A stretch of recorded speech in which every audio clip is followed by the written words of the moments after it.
I think one of the things that people don't understand about this trap that Trump is in, and that any US president would be in, is that really the only way to make peace is to assert that you have total dominance over this proxy, which then blows up the whole game. It blows up the whole war.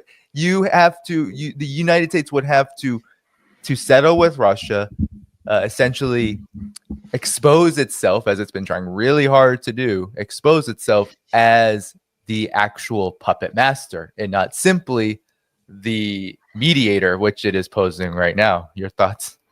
The Trump administration is just basically, pretending to do diplomacy. If the people involved, like Trump and Wickoff, don't really have a fundamental understanding, to them, this is, and the way they've articulated this publicly, and they may think differently behind the scenes, but that doesn't really work in politics, especially in this situation. Like, whatever your knowledge is, you've got to articulate that publicly.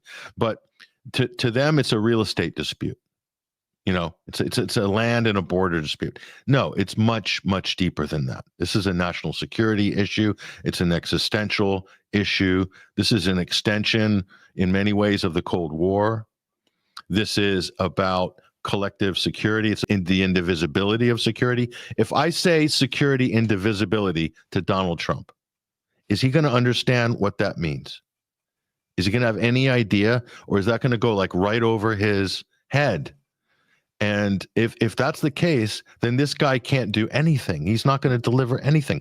If you put a bunch, a team of baboons, and you can say, build a rocket and take us to the moon, I can bet you they're not going to do it. They might do after a couple million years and enough bananas.